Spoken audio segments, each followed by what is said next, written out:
very good morning to you. It is 7 a.m. Monday, August 25th, 2025. That means there's only like 6 days left in August. How does that happen? Welcome to ONNJ Mornings. I'm Ken Rosato. You like the math there?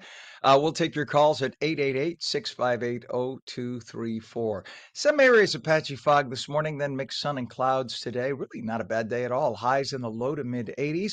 Straight to meteorologist Mike Favetta with a first check of the Garden State forecast. Mike, am I right? 25 plus 6 is, 64 or something? Wild, right? I know. Labor Day weekend coming up real fast. But Man. with it, I think we get a decent week ahead, right? A lot of people on vacation this week, taking advantage of all that sun. And you will get a fair amount of sun. Still, the rip current issues at the beaches today, with all, of course, of that wind around and a little bit of the wave heights that have been running high over the weekend. As far as the rain right now, there's just a little spot moving through central New Jersey. This is a little bit of wet weather, even down the shore. It should clear out in the next few hours. So we're looking at a decent day ahead with the small craft advisory, primarily due to the wind and, of course, those waves that are still out and about. We'll start off the day on a cool note. 66 up in Morristown, 72 in Newark, and 66 right now down in Atlantic City. So plenty of mild weather. In fact, running anywhere from 2 to 9 degrees warmer than this time yesterday, with the dew points a little bit higher, slightly more humidity in the air today. A little bit of that wet weather came through last night, a few of those sprinkles now wrapping up. And then I think we'll see the sunshine return shortly if it's not already out there. Just a few clouds around for early this morning.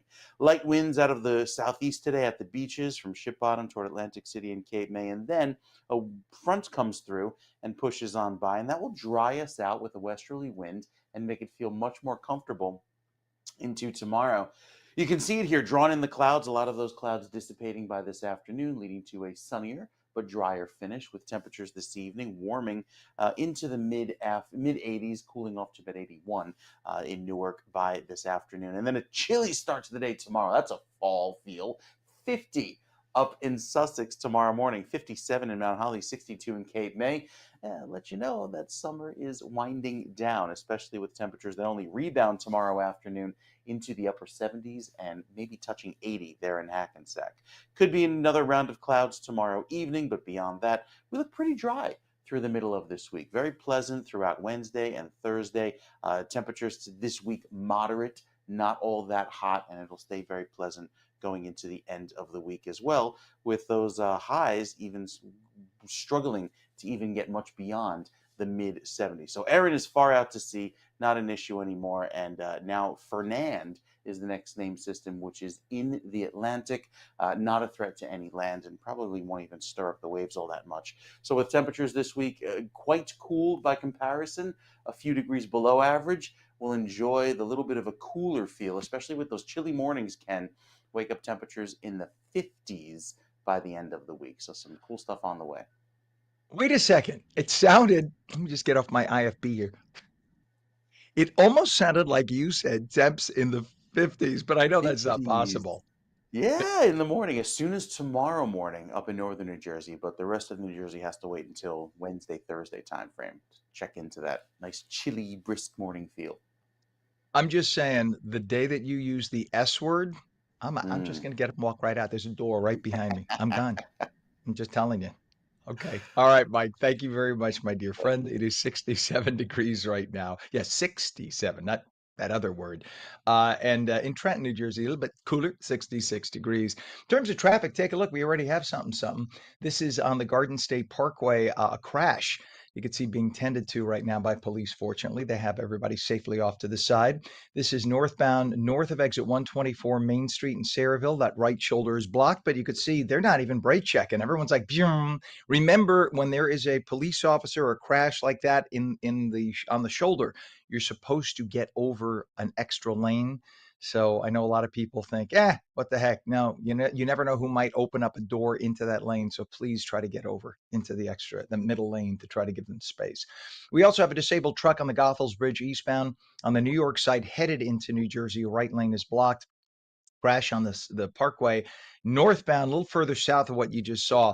It is north of the Driscoll Bridge in Sayreville. The right shoulder's blocked there. We have a down pole on Route 130 in both directions. So this went right across the roadway south of New Jersey Turnpike, Pennsylvania Extension in Florence Township. All lanes are closed. And we have a crash on North Avenue westbound from North Avenue to Kaplowski Road in Elizabeth. That is a very trafficked road. I know it's not too far from the airport.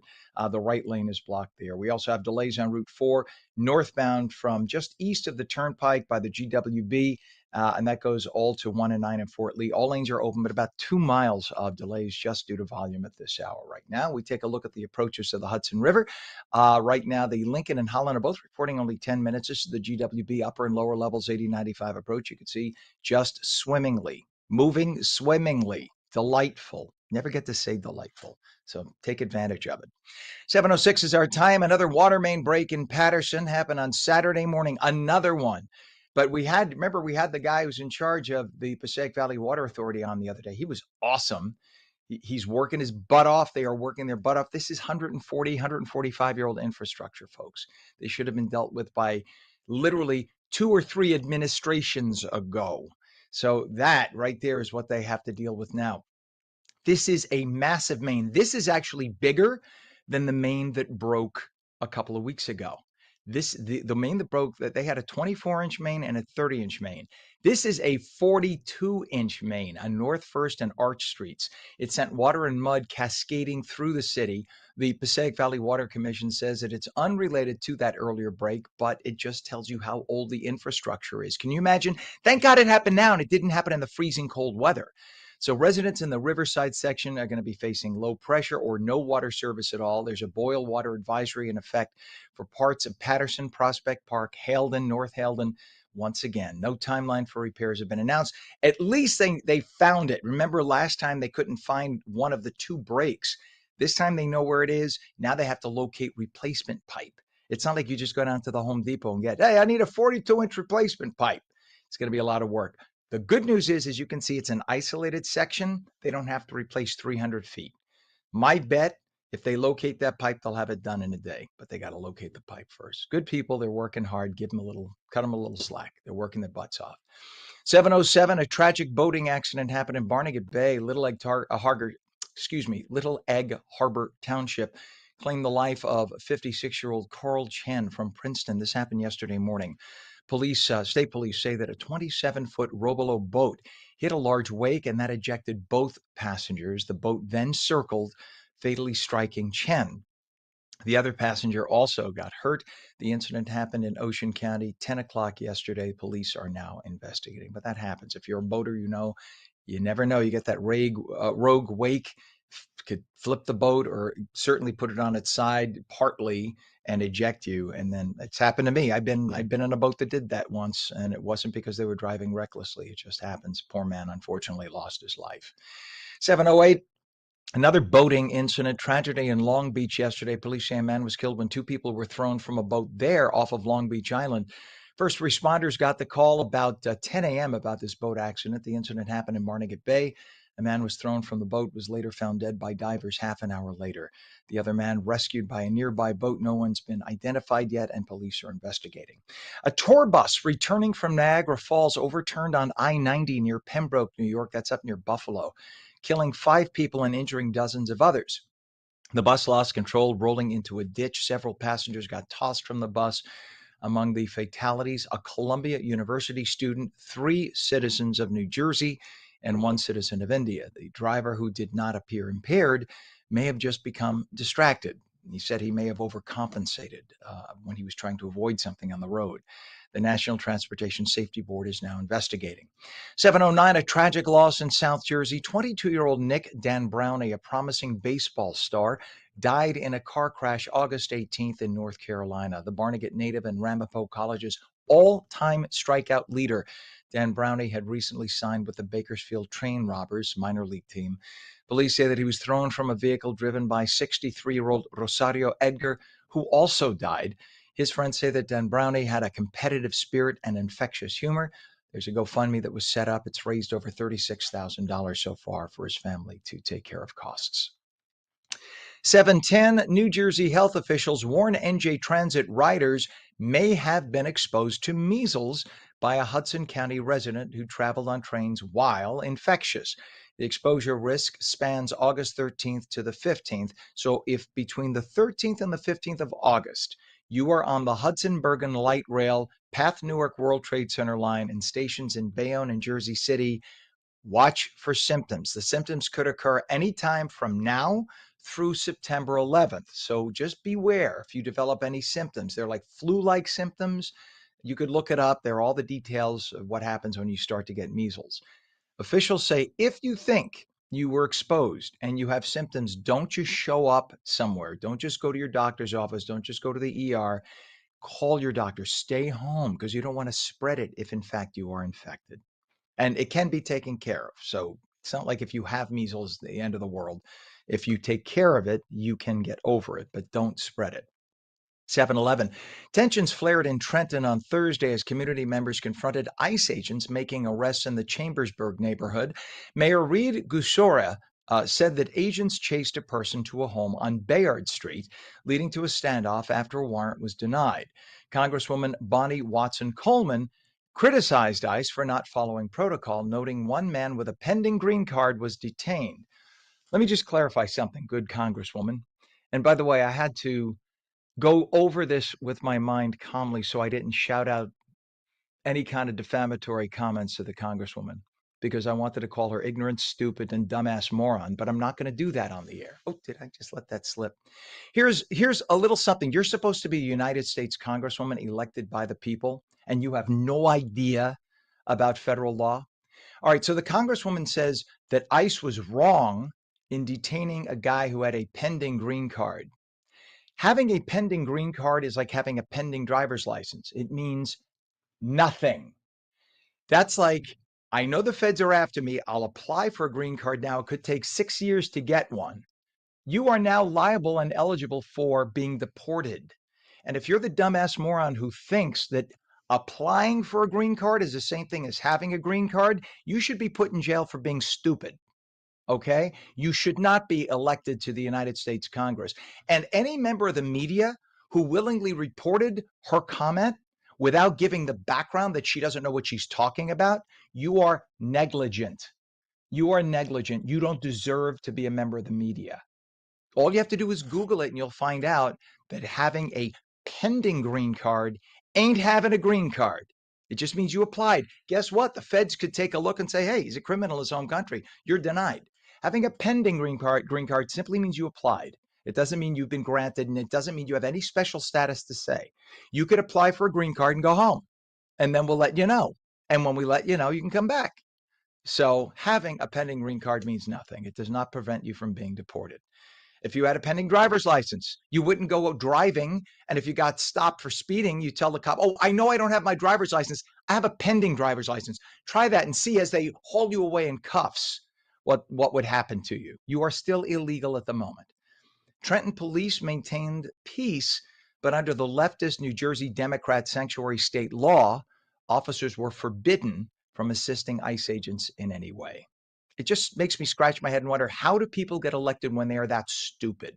Either she's stupid or she's lying. But it's one of those two. So pick your poison, Congresswoman. Are you a dumbass or are you a liar? 714, New Jerseyans buying health insurance through the Get Covered New Jersey marketplace face a 16% premium hike in 2026, state officials announced on Thursday.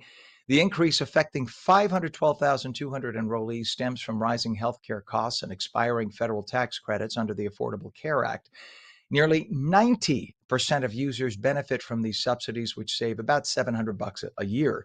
Open enrollment starts November 1st, with experts warning lower income families could face severe financial strain without renewed federal aid. 714, and Kilmar Abrego Garcia, he's that Salvadoran migrant whose months-long court fight has emerged as a flashpoint of the Trump administration's immigration crackdown. He's the guy they deported back to El Salvador, but because a liberal judge under the Biden administration had said he can be deported, but you just can't be deported to El Salvador, even though that's the only country on the planet that he's actually a citizen of, which makes no sense. And apparently it was because he was a member of a gang that no longer exists in El Salvador. And as a member of that gang, there were other gangsters after him. So can you imagine you're a member of a gang in America, you go running to Paris and say, you have to let me in because I'm fleeing a gang back in the US. They would chuckle, put you in jail. Only here do we somehow have liberals who think that that excuses things. But the bottom line is he's accused of beating his wife, which she called the police on him twice for, not once, twice. Once, maybe, misunderstanding, twice. He was caught on videotape trafficking illegals and trafficking potentially kidnapped people across the country multiple times. So, and then not to mention, he's not supposed to be here. He was deported multiple times and he kept coming back. But yet the liberals are using this as a hill to die on. And they insist he shouldn't be deported. But he has deportation papers that actually were formed under the Biden administration. They just didn't carry them out. So now he's being told that he's actually on TV right this second. And he's being told, you have a choice. You could either fight this, and we are going to deport you, and we will report you to a facility in Uganda, because the Ugandans were nice enough to set up a facility for us, just like El Salvador did. Or if you voluntarily admit guilt to all these things so that you can't come back, because we don't want him applying to legally come back again because he is an alleged criminal. Alleged. Notice I said alleged. He hasn't been convicted. But he is an alleged criminal. We don't want an alleged criminal. And we shouldn't have to spend the money to try you here. I'm sorry. So he is being told, and of course, all the liberals are backing him now. And this is what liberals do. You will back a criminal, but you won't back a U.S. citizen. It's unbelievable. So this guy is now standing there acting all high and mighty because he's a father. He's a father. So you got a woman pregnant out of wedlock. Then you married her when you found out that the feds were coming after you. And then when they say they're going to deport you back to the country you're a citizen of, you complain that I'm a dad. So the liberals fight to get you back because a previous Biden judge said you should be deported anywhere but the country, the only country on the planet that we can deport you to, because that's where you're a citizen. So you're in the United States, an alleged criminal. Now you're given a choice, either go to Uganda, which we will force you to go to, or if you admit guilt, we will send you to Costa Rica, which we don't have to do. We're being nice because the Costa Rican facility is apparently pretty nice. I don't know what the decision was. He's right now in Baltimore. There are about 100, 150 people rallying around him, supporting him. I guarantee most of them were rented. We know we've had the people on the show who admit that all these rallies are fake. When you see these rallies on TV, these are staged. These people get paid to show up. It's all propaganda, folks. This goes back 100 years. The communists did it. The Nazis did it. They're doing it today. They're punking you. They think you're stupid. They forget that this is the day of the internet. These people are phony. Let me ask you something. Would you get your ass out of bed 7 o'clock when you got to go to work on a Monday morning to go protest to keep somebody in the United States who's here illegally, who allegedly beat his wife and he drove a van full of illegal migrants across the country and should be deported? Or really, would you, out of the goodness of your heart, show up and protest at 7 a.m.? I doubt you would. They're paid. They get paid a couple of $100, folks. So don't buy the BS. He will be deported today, either to Uganda, if he denies going in and denies his guilt, or if he admits his guilt, he gets to go to a nice place in Costa Rica, and we'll see what happens there. But he's not allowed back in the U.S. 7:18 right now, 68 degrees, some patchy fog this morning, then mixed sun and clouds today, highs low to mid 80s. Meteorologist Mike Favetta returns with your full Garden State forecast, and we will take your calls at 888-658-0234. You're watching on New Jersey Mornings. Don't go away.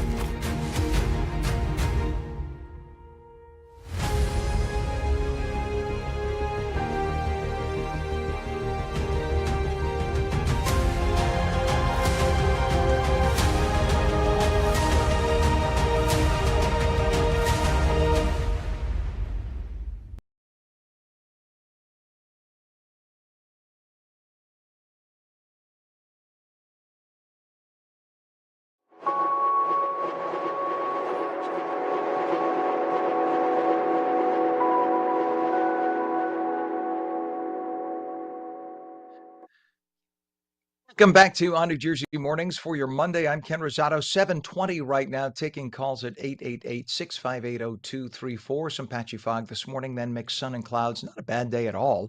Highs in the low to mid 80s. Meteorologist Mike Favetta explains with the full Garden State forecast. And you have more tropical activity, but it's again a fish storm.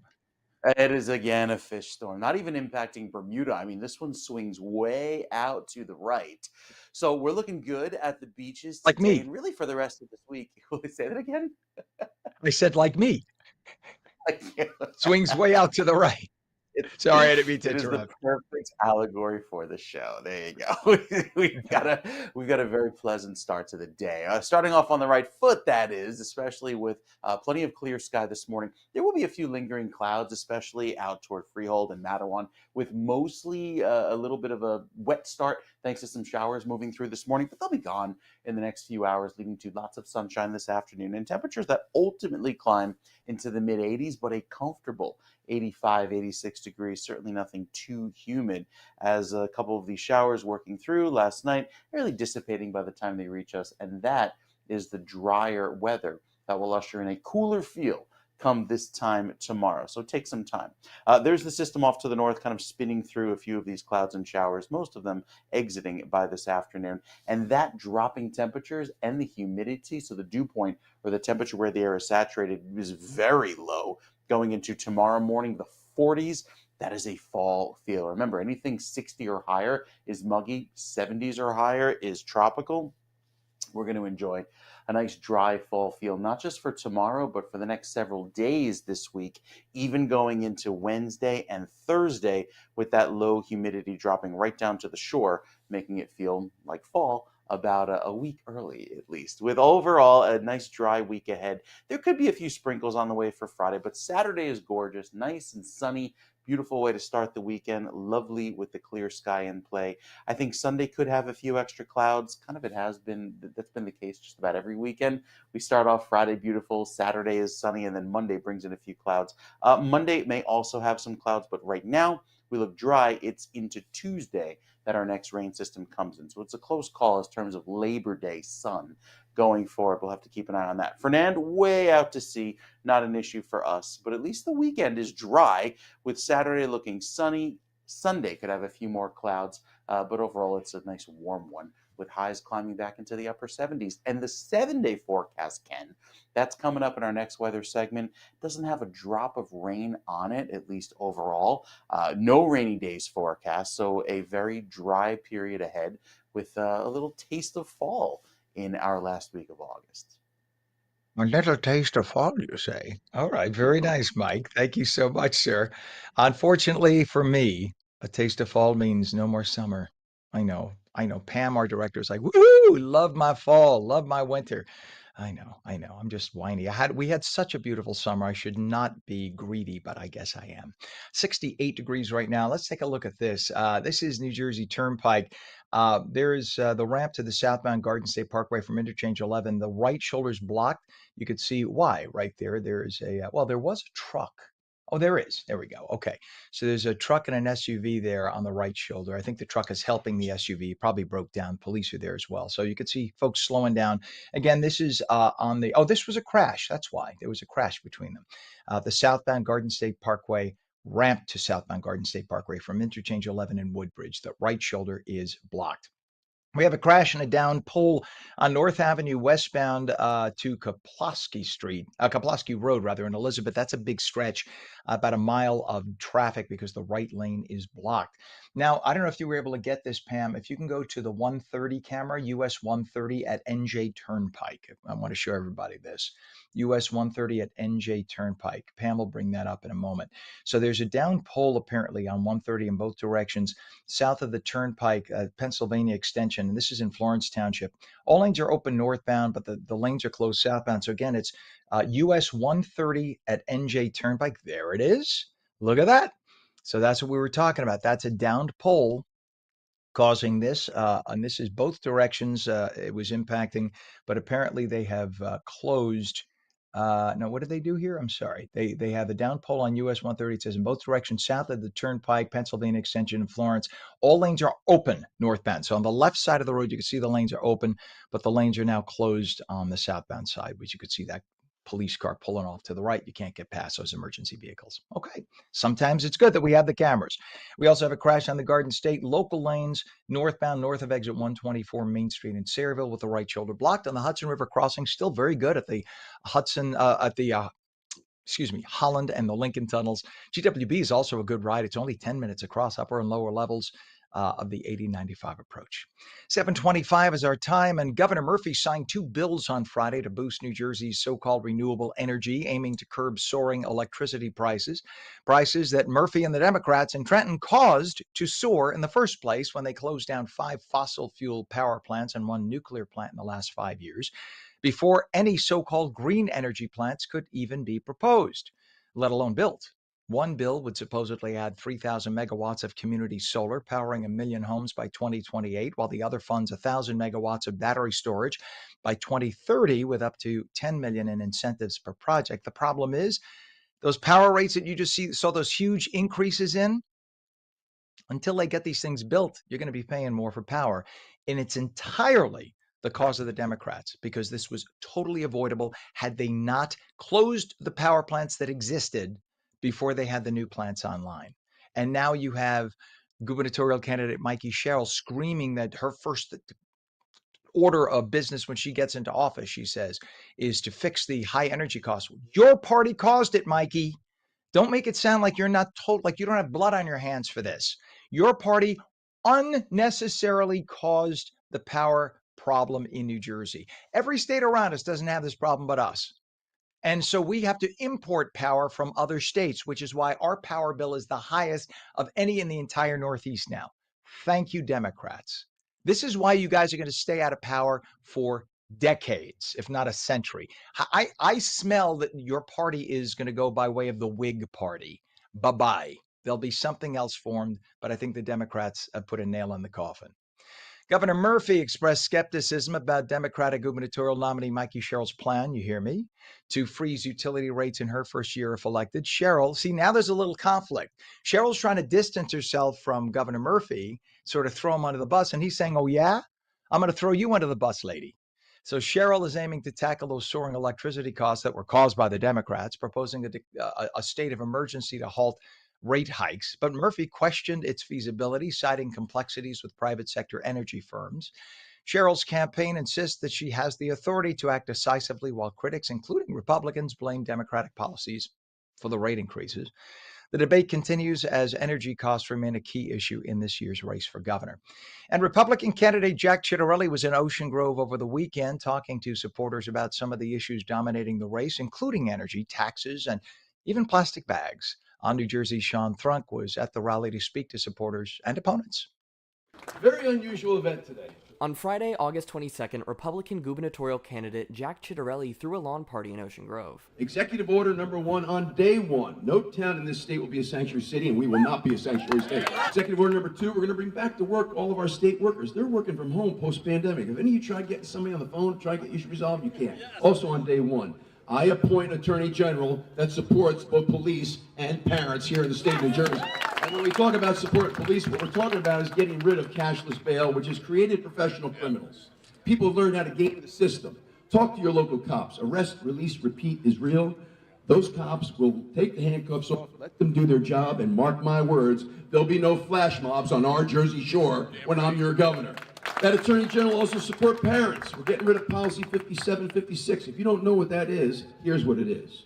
This notion of school districts keeping secrets from parents is immoral, it's indecent, it's wrong, it's dangerous. No longer will a school district be keeping secrets from parents when I'm your governor. You will also get on day 1 of my administration a new energy master plan. I'm never telling you what car you got to buy. I'm not telling you how to heat your home. I'm not telling you what appliances you have to buy. We're pulling out of Reggie, and you mark my words, there'll be no wind farms off our Jersey shore. And if you feel that strongly about it, we'll get you your plastic bags back at the supermarket, too. The party brought a sizable crowd of supporters. I'm just a firm believer in his policies and everything he's about, and I'm sick of paying high taxes, and it's time to right this state. We need law and order. We need bail reform. we have to work on our education, and we have to reduce the taxes and protect our families and especially women's sports. No matter who wins this race, they're going to be screwed because the next governor is stepping into a mess. Across the street, protesters took to the boardwalk. I'm just here demonstrating. I grew up in this town. I'm not a fan of the Republican Party, and so I grew up here. I love it here, and I'm just here to peacefully spread some kindness and just kind of show my objection that this is really not a ballot that I agree with. Today we're out here just showing that Jack Ciattarelli does not represent the town of Ocean Grove, and we're here to show that there is opposition to him, and he is not our candidate for governor, and he's not who we want up there. We want to keep New Jersey blue. I just want to let it be known that, what I stand for as a human being and what I'm going to be voting for. And, I think other people need to see it, and they need to see people out who care about politics, who care about what is happening within their state, and hopefully inspire some people to get out there and do it themselves. And while there was some clashing, proving it. You cannot debate. You cannot. Most interactions remained peaceful. You know what I like very much? Maybe we should all just turn around for 1 second and wave to all those people on the boardwalk with those signs. Let's all wave for. Let's get our priorities right. You'll have them right when I'm your governor. Let's win this damn race. As we like to say, it's time. It's time. So let's get it done. For On New Jersey, I'm Sean Thrunk.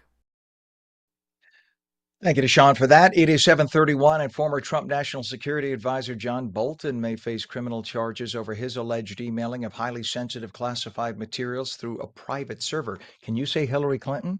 Now, FBI officials are questioning why the Biden administration shelved the case in the first place. You had evidence of a crime, and yet you shelved it. Could it be that Bolton was anti-Trump? Methinks that could have something to do with it. So on Friday, Bolton's Maryland home got raided, also his D.C. office, to look for highly sensitive national security documents. Remember they raided Mar-a-Lago? And here President Trump was the president. He had every right to declassify documents. Bolton had no authority to do that. The alleged crime was first identified in 2020, yes, as Trump was leaving office, by people in the Biden administration. A very specific intelligence capacity identified potential problems, and that helped produce damning intelligence that Bolton had, quote, transferred classified documents to his wife and daughter from his White House desk before Trump fired him in September of 2019. So he suspected he was going to be fired, and the allegation is he took top secret information, sent it to his wife's email and his daughter's email. That's the allegation. So not even so much that he shared it with his family, but that was an open server that anybody trying to hack. And you don't think Russia and China was actively looking at his family's emails? Well, now Trump's Justice Department is questioning if the Biden FBI's decision not to further pursue the case and investigate it against the Trump critic may have been politically motivated. Yeah, think.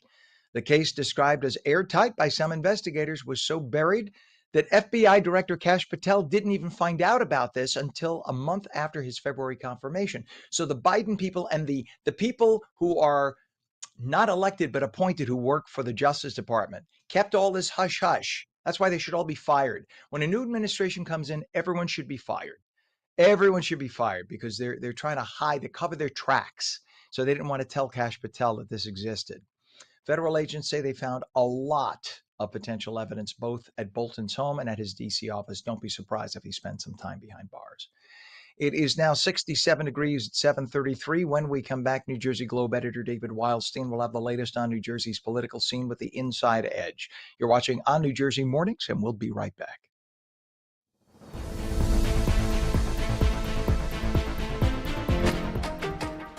Hi, I'm Jeanette Hoffman, host of Energy Matters. Join me every night at 6 p.m. where we're discussing energy affordability, challenges, and solutions with stakeholders and elected officials. Join me weekdays at 6 p.m. on Energy Matters on ONNJ.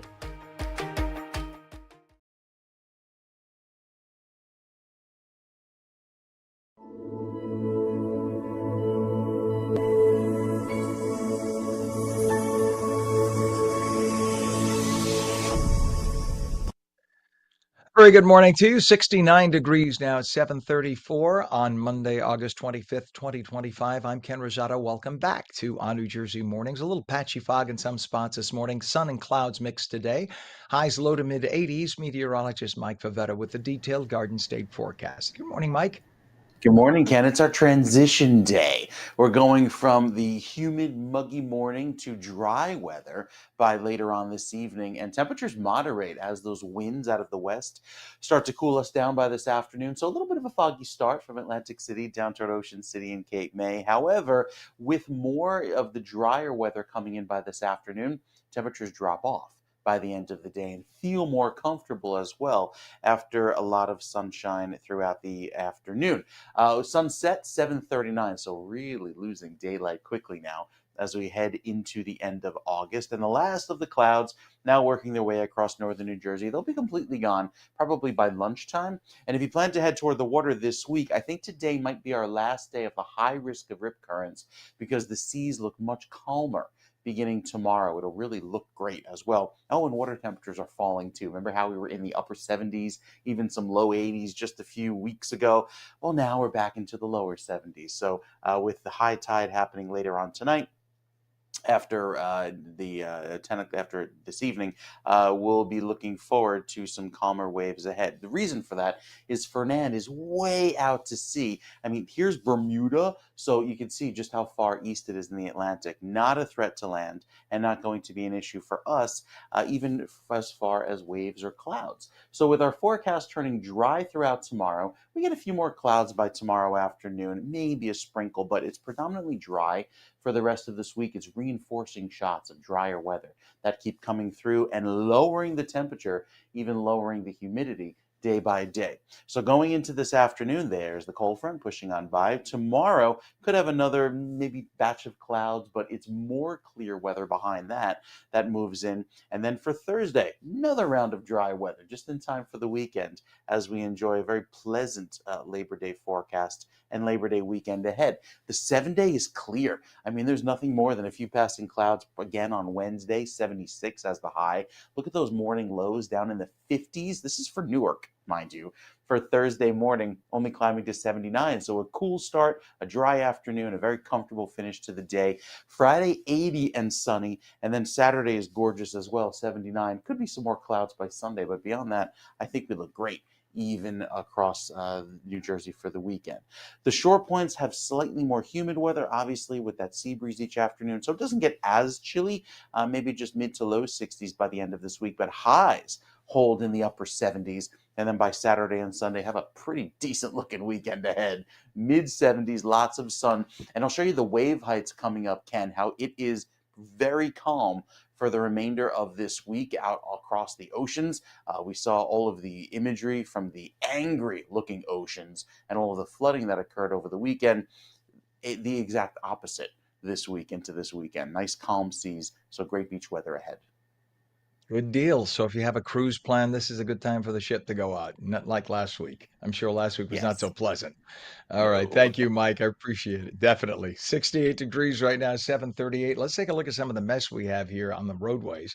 First, we have you want to do the 130 cam first if you have it. If you have the 130 cam, go ahead, Pam.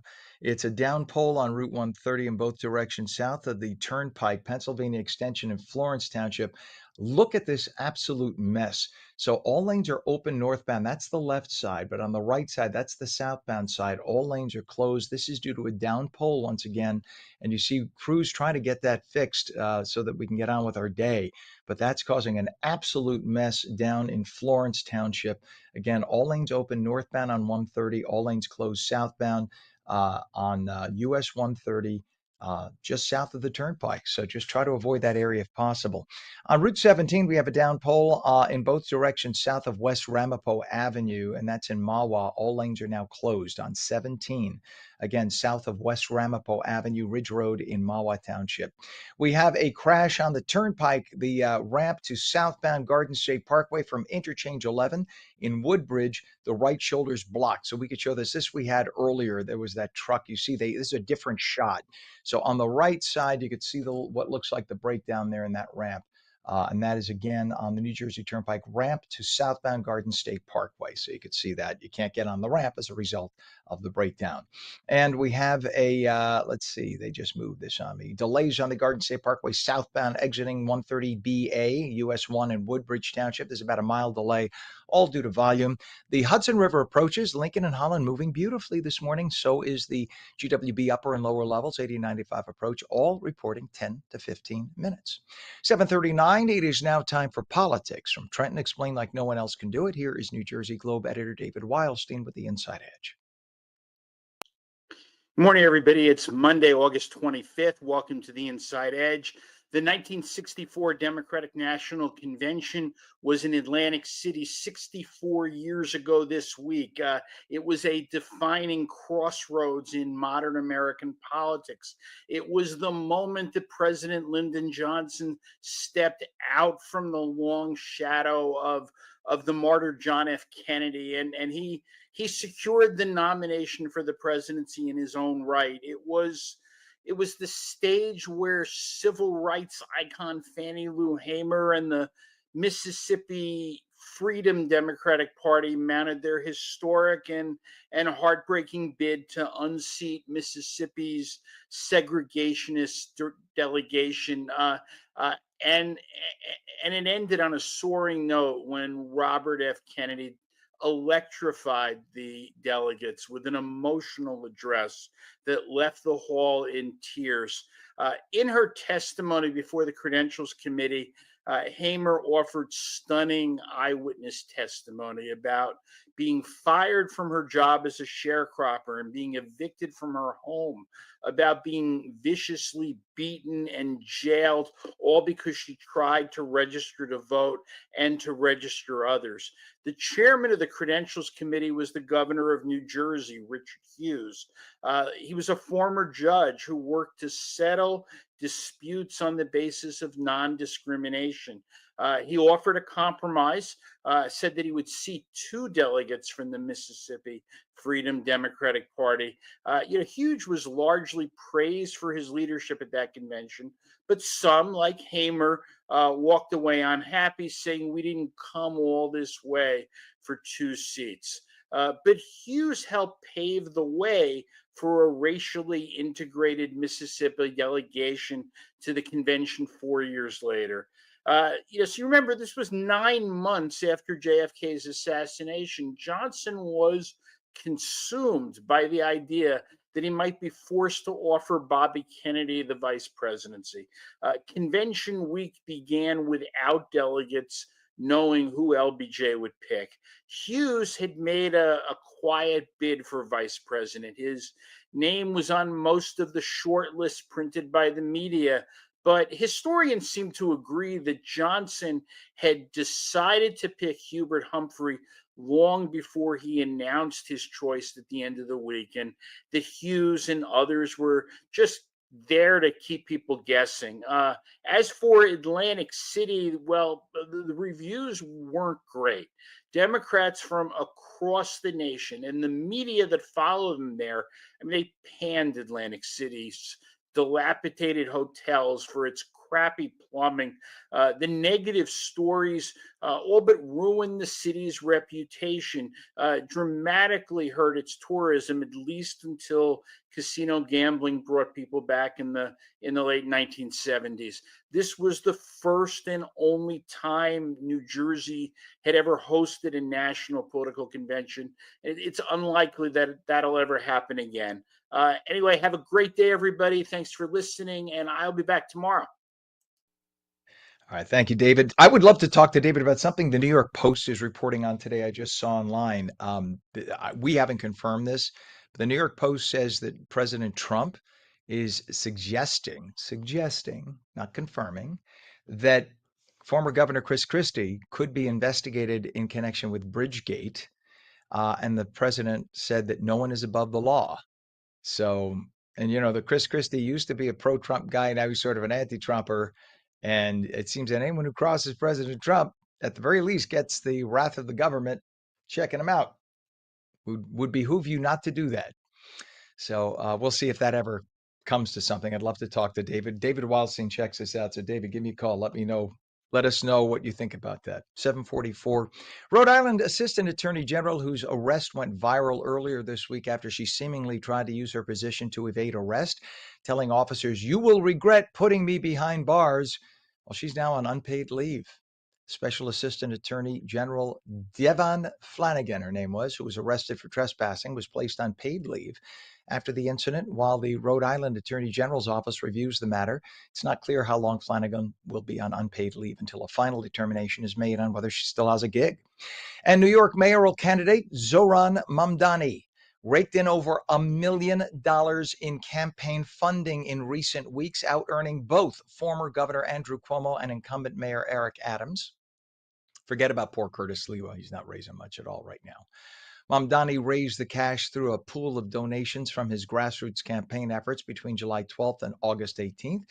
Meanwhile, Andrew Cuomo's donations totaled $541,000, and Eric Adams fundraised $425,000. Mamdani's dominance in the campaign funding realm has also translated into a clear lead in the polls. Early August surveys show him leading the five-person field race by double digits, about 11 points, in fact. And another water main break in Paterson Saturday morning as a 42-inch main on North First and Arch Streets sent water and mud flooding through the city. The Passaic Valley Water Commission says this has no connection to the earlier break this month. Residents in the Riverside section may now face low or no water pressure service. A boil water advisory remains in effect for parts of Paterson, Prospect Park, Haledon, and North Haledon.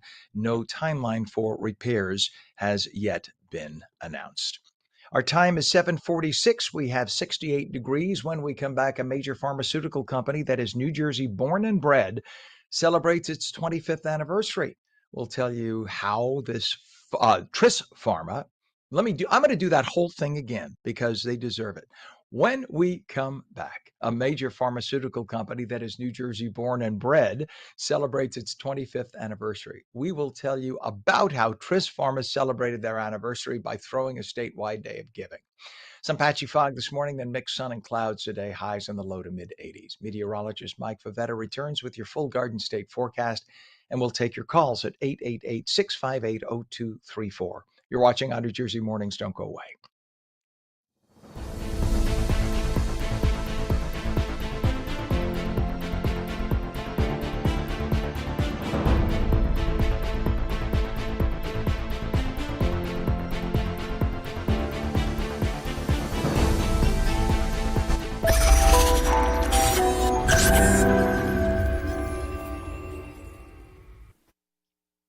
Welcome back to ONNJ Jersey Mornings. I'm Ken Rosato, 7:45 on your Monday morning, taking calls at 888-658-0234. A little patchy fog this morning.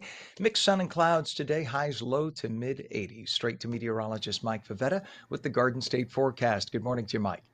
Good morning, Ken. A pretty decent looking day. Lots of clouds throughout the morning, but clearing for the afternoon. And with that sun warming into the mid 80s, it'll feel more refreshing as the day goes along. Even though it's a bit muggy to start, I think the afternoon will feel much better as the wind shifts and that drier weather settles in. Speaking of dry weather, we've had a lot of it. Back in a drought for most of northern New Jersey with that tan shading. Picked up a little bit of rain last week, but not enough to quell the almost 2 to 4 inch rainfall deficit in many areas. So as we keep an eye down toward the tropics for our next big rainmaker, this is our next area, which you see the system kind of dissipating there as it crosses over the Leeward Islands. Might not become a named system, but it's our best chance. Back closer to home, look at how calm the waves are. Those shades of green and yellow, as you remember from last week, indicate really rough surf, but we are tapping into that lovely, serene, calm blue shade that lasts right through this week. So a very calm sea ahead with no big waves forecast, even through this upcoming weekend, which is great news for the beaches, especially since last week it got pretty rough, obviously, with the storm just offshore as Erin was churning up the seas. The forecast through the middle of September, at least the first week, puts pretty average temperatures across most of New Jersey, maybe slightly cooler than average at the shore, and then the dry weather persists with most of the drought conditions spreading at least into the rest of New Jersey. Even on the 7-day, there is no significant rain forecast, just a few sprinkles, maybe later today and tomorrow night. But beyond that, Wednesday's a little cloudy, 76 as the high, clearing for Thursday, 79, and 80 on Friday. You'll also notice the humidity departs most of this week, so it will feel less humid even into the upcoming weekend, with weather at the shore also looking pretty fantastic. Highs in the upper 70s, excellent weather to enjoy without kind of sweating through your shirt by the end of this week. So pretty decent weather ahead, Ken, as we take it into the last week of August. All right, Mike. Thank you, sir. When you say last week of August, I want to cry, but thank you, sir. I appreciate that. It is 70 degrees right now in northern New Jersey. Trenton is 67 degrees. We take a look now at Route 17. There is a downed pole on Route 17, both directions, south of West Ramapo Avenue and Ridge Road in Mawa Township. All lanes are closed. It's about 2.5, 3 miles from this point right here where we're showing you. So these cars are going to be driving right into it, the ones coming toward us in just about 2 to 3 miles from that point. We also have a crash and a down pole on North Avenue westbound to Kapowski Road in Elizabeth with one right lane blocked, and a down pole on Route 130 in both directions south of the Turnpike, Pennsylvania extension in Florence Township. Maybe we could show this again, Pam, if you want to bring up that Route 130 cam. Again, this is in both directions south of the New Jersey Turnpike. There we go. Pennsylvania extension. Thank you, Pam. This is in Florence Township. All lanes are open northbound, which is the left side of your screen, but they're closed southbound on the right side. This is causing an absolute nightmare for the folks in Florence Township this morning, so just avoid it if you can. The Hudson River approaches right now, the upper and lower levels of 8095 approach to the GWB moving beautifully. Same thing with the Lincoln and Holland. Everything to get into Manhattan there, all about 15 minutes. Not bad at all. 751 and just there we go. Thank you. So there's the upper and lower level GWB approach. Beautiful move. It's about 15 minutes in on that approach. So it's 7:51 now, and to celebrate the 25th anniversary of the company, Tris Pharma didn't just throw a party, it threw a statewide day of giving, rallying employees from all across New Jersey to clean parks, support animal sanctuaries, and pack backpacks for local students. On New Jersey's Lisa Marie Falbo has the story of how Tris Pharma marked 25 years, not just with celebration, but with service. Today, Tris Pharma marked its 25th anniversary with a statewide day of giving, rallying employees from across the company to give back in the communities in which they live and serve. At Washington Rock State Park in Watchung, employees spread out to clean up garbage that's been left behind. Community service is a part of Tris's value set, right? We give a lot back to not only our employees and to our patients, but we also make sure that we give back to our local communities, because it really is a homegrown New Jersey organization, and we want to make sure that we give back to where we're from, which is here in New Jersey. Each and every company has like a responsibility for all the communities, so I think it is a great thing to do something for the community to pay back them. Serving the community doesn't just mean helping people. Other Tris employees volunteered at Popcorn Park Zoo in Forked River to help clean up its animal sanctuary. I absolutely love it. This is my first job that has ever given back to the community. I also love the zoo. I live down the street, so I just completely adore the idea of it, and I love just giving back to the community and to animals. It's very important to places like this to get as many visitors as possible to help donate to the volunteer effort and the work here for the unreleasable animals that they rehabilitate.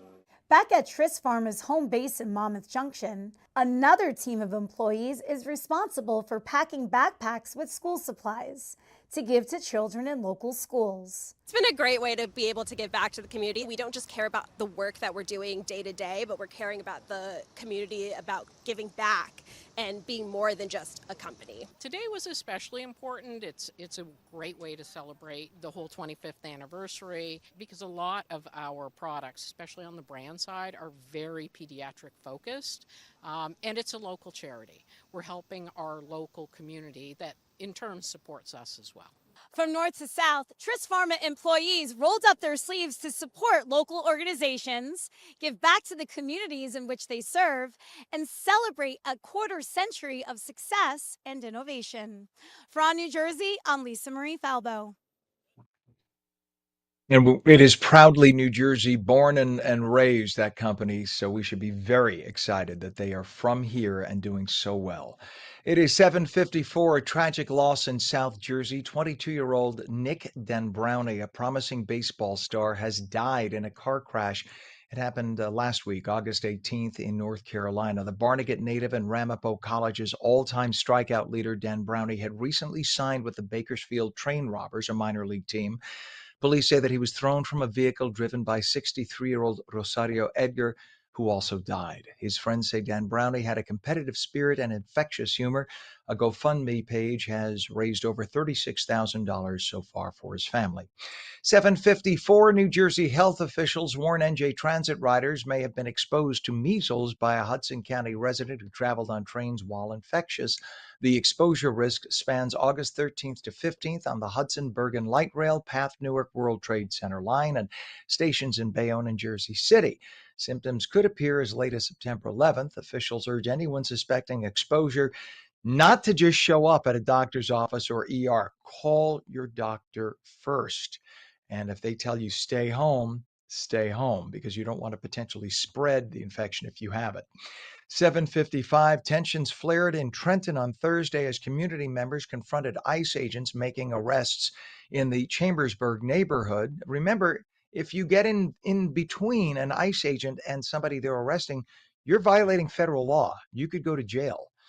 So apparently, Mayor Reed Gushura said that agents chased a person to a home on Bayard Street, leading to a standoff after a warrant was denied. Congresswoman Bonnie Watson Coleman incorrectly criticized ICE for not following protocol. She had said one man with a pending green card was detained. What the Congresswoman does not understand, and it's an embarrassment that she's a United States Congresswoman and doesn't know federal law. Just because you have a pending green card, it means absolutely nothing. I could have a pending driver's license. I could have a pending gun permit. But if I get caught with a handgun and I don't have that permit yet, it's pending, I go to jail. If I have a pending driver's license, I get pulled over for speeding. Guess what? I'm driving without a license.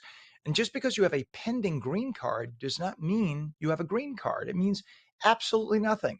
So ICE agents were doing nothing wrong.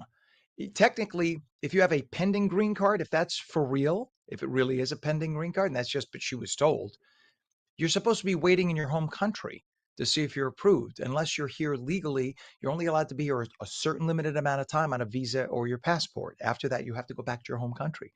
It's true.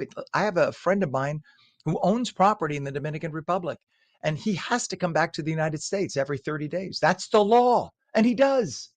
You have to follow the law. So I don't understand how a United States Congress member, an elected official, does not understand the law. Either she is ignorant and should not be in her elective office, or she is lying, or some combination thereof. Very sad that people keep electing someone like that to that office. 7:57, New Jerseyans buying health insurance through the Get Covered New Jersey marketplace face a 16% premium hike, 16 that is, in 2026, according to state officials. The increase will affect over 500,000 enrollees, stemming from rising healthcare costs and expiring federal tax credits. Nearly 90% of users benefit from subsidies from the Fed, which saves $700 a month. A year, not a month, a year. Open enrollment starts November 1st, with experts warning lower income families may face severe financial strain if that federal aid is not renewed. And Governor Murphy signed 2 bills on Friday to boost New Jersey's so-called renewable energy, aiming to curb soaring electric prices that Murphy and the Democrats themselves in Trenton caused to soar in the first place when they closed down 5 fossil fuel plants and 1 nuclear plant before any so-called green energy plants could even be proposed, let alone built. One bill would supposedly add 3,000 megawatts of community solar, powering 1 million homes by 2028. Doesn't help us now, though. While the other funds 1,000 megawatts of battery storage by 2030, with up to $10 million in incentives per project. The problem is, again, those power rates are going to stay ultra high as they are, highest in the whole Northeast, through the roof between now and then, especially as tech companies continue to demand more and more power to run AI, cloud storage, and more electric vehicles hit the market. Totally avoidable problem that the Democrats caused when they ordered the closure of these fossil fuel plants that were generating perfectly good electricity before they basically tried to put the cart before the horse to force the construction of so-called green energy plants. The problem is those green energy plants didn't get built, may not be built for 5 or more years, and in the meantime, we're stuck with electric bills that are through the roof because we have to import energy from other states. And they only sell energy on the rare occasion that they have an overage of it, which isn't all the time. 7:59. It is 68 degrees. When we come back, we'll take your calls at 888-658-0234. Some patchy fog this morning, mixed sun and clouds today, highs low to mid 80s. The full Garden State forecast in a moment. You're watching on New Jersey Mornings, seen daily at ONNJ.com, Roku, Fire TV, news on Samsung TV Plus, Apple TV, YouTube, Facebook, and X, and now streamed live on Substack, Rumble, and Twitch at twitch.tv/OnNewJersey. We'll be right back.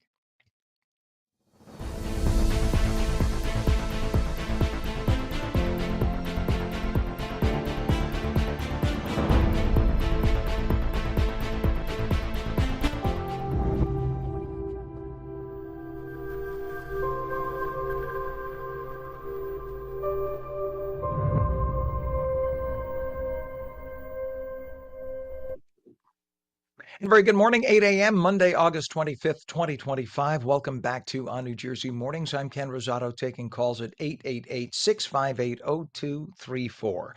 Some patchy fog this morning, mixed sun and clouds today, high low to mid 80s. Meteorologist Mike Favetta with a smile on his face and a check of a nice Garden State forecast today. Good morning, Mike. Good morning, Ken. The weather is doing that. It's putting a smile on everyone's faces. You've got some clear sky on the way. A little bit of a muggy start, but that doesn't last long because this time tomorrow it will feel much cooler and drier thanks to the front pushing through today.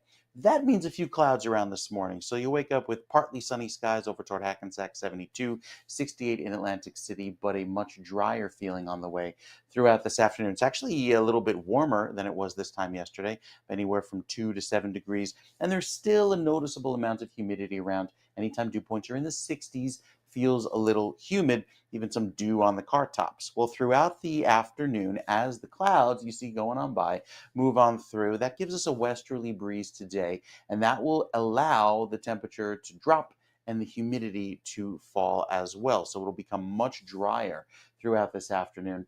Even with the southerly breeze at the ocean, that gives way to a west wind by this evening and allows for a nice drying, even toward the beaches, which will drop temperatures into the 50s by later on this evening. So this afternoon, lots of sunshine developing. Temperatures hold in the mid 80s. It'll feel much cooler throughout this evening, dropping off into the 70s. And then, check this out, 50 tomorrow morning in Sussex, 52 in Morristown, 62 in Newark, a good 10 to 12 degrees cooler than the current temperature. And tomorrow afternoon only rebounds into the upper 70s, maybe getting to 80 in Hackensack. So a nice dry feel to the day. A few more clouds maybe tomorrow evening could bring back a sprinkle, but it's the drying effect and the cooler breezes that'll feel very pleasant each afternoon throughout the day on Wednesday and even into Thursday morning.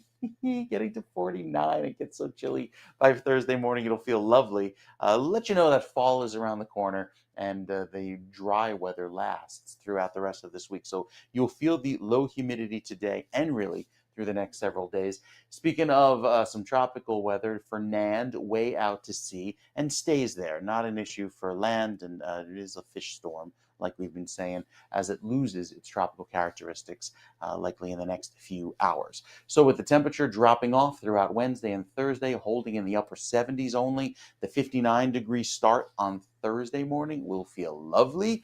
We'll tell you more about the weekend weather for the holiday. That's coming up with your weekend forecast, Ken, in just a few minutes. You know, all the folks who labor and work very, very, very hard, they deserve a nice holiday. So good for us, right? For having that good news for them. So thank you so much, Mike. It is 68 degrees right now at 8:03. We take a look at the, well, this is a minute ago we had traffic on it. I'm telling you, this is Route 1 and 9 at Route 3. Now, you see on the bottom left there by my name, Ken Rosato, that was a line of traffic because apparently we have a disabled vehicle at the Lincoln Tunnel center tunnel eastbound with the right lane blocked. And I think they may have just cleared it because now it's opening up and moving. But nonetheless, just beware that there might be some residual delays. And this is by Weehawken in that area. Or east, what do they call it? North Bergen in that area. A disabled vehicle, Lincoln Tunnel, center tunnel eastbound. Just be aware of that with the right lane blocked. We also have a crash. I'm going to go right to the GWB cams if we can, Pam. So we have a crash now on the GWB. It may not be showing up at this cam yet, but it will by the next report. So let's take it. Okay, so there's the 8095 approach of the GWB. This crash was just reported a moment ago on the GWB lower level eastbound from the New Jersey side, rather, Fort Lee. So the left lane is blocked. So we're talking about the lower level that will be on the left. So the next time we get this camera shot, which will be in 15 minutes, those left lanes by that sort of rust object over my name. Again, it's over my name. My name gives you all the traffic. You're going to see a line of traffic there. That'll back up by then. I guarantee it. The Lincoln and Holland tunnels, or I should say the Holland tunnel specifically, is only 10 minutes. Lincoln is reporting about 15. 8:04 is our time. With the world of journalism constantly evolving, it's always exciting to hear about young talent making waves.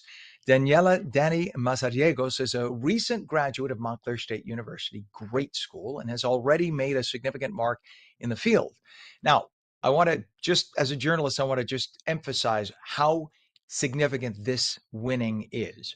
Dani has won not one, but two prestigious Murrow Awards in the student category for her outstanding work on Focus, Democracy, Our Election, and Arizona Stories, Border, Water, and Politics. The Edward R. Murrow Award is the epicenter of awards, bigger than any awards in journalism, basically. Very few others even compare. There's maybe one other, I won't even mention it. But this is huge. So I want to make sure you understand how big this is for her and for anyone in journalism. An impressive achievement, especially considering the competition in the industry. Dani, good morning. Congratulations. What an incredible feat. And not one, but two. You must have freaked out. Yeah, it was definitely took us took us by shock. Good morning, Ken. How are you? Good morning. I think people outside the industry and see people of my age know who Edward R. Murrow was. I mean, he was a super journalist, CBS News, going back to the 40s and 50s. Of course, younger people wouldn't know the name, but in terms of the importance of the Edward R. Murrow Award, it's not like everybody gets one. Very few. It's historic when you get one. So, what was the process like for producing the stories that you won those awards for, and how did it feel when you found out that you were the winner of not one but two? I mean, being from little Montclair State University, we're small but mighty, so it was definitely Yes. a big win for all of us. We won for Focus Democracy, Our Election, which won in the video hard news category, and then I played a much smaller role in that one. I was just a producer, but we also won for video newscasts for Arizona Stories, Border, Water, and Politics. It was definitely a lot of work. Both productions are run by students primarily, so we had to, put together our stories, and we had to do a lot of work in order to get to a show that we felt comfortable submitting. And when you submit for these big awards, you never really think anything's going to come with it. You kind of just do it, put it aside and hope for the best. So when we got the news that we ended up winning, it was definitely took us by shock, and it was a great surprise. Yeah, just to give you an idea and give folks an idea of the level to win this award. When I was at Channel 7, I had gotten there. I was not part of I want to clarify, I don't want to mislead. I was not part of them winning a Murrow Award, but they had just won a Murrow Award just before I arrived. Of course, once I arrived, they never won another one. No, that's not true. But they had won a Murrow they had won a Murrow Award for their coverage on 9/11, which if you go online and watch Channel 7's coverage of 9/11, it's compelling. Whenever they show the annual, every year on 9/11, they show it again because they don't want people to forget, and rightfully so. The people at Channel 7, NJ Burkett, all the other people I worked with there, they won because they literally put their lives on the line as buildings were falling behind them, covering this live, and they had no idea what was going to happen. They for all they knew, they could have been next. Nina Pineda. These people were just amazing. But that is the level that it takes. So for you to get that recognition says you're damn good at what you do. So both of your projects focus on some very heavy issues. Why those specific topics? So I'm going to start with Focus Democracy first. That production primarily that's a semester production that we always do. And usually how it works is students decide what we want to talk about. And with the upcoming election back then, the presidential election, everyone kind of was in agreement that we should focus on what college age students are thinking about the election, what issues are they thinking about. And that's kind of how that was born, and how, most of the stories that we focused on were issues that would really affect college students, with whatever was going to be decided in the election. Obviously, we know the answer now. That was way back, way back then. But it was a really important project because it was about college students making stories about what affects college students. So that was a really important project for us. And Arizona Stories was incredibly impactful. I got the opportunity to senior produce that, and I also had the opportunity to produce the lead package on asylum policies on the border. And especially, you know, it was just such an incredible experience, and it was such an eye-opening experience, especially for young journalists, to be able to get the opportunity to kind of share those stories and work on productions such as that. It was just it took a lot of work, I won't lie. It was a lot of calling and a lot of research and a lot of time spent focusing on, trying to make our packages the best that they could, trying to make these stories the best that they could, researching. But it was, honestly, I'm just so proud of what the team, everyone involved, because there was a lot of people that took that to make this possible. So very proud of what we accomplished. Annie, is your work online? Can people check it out online?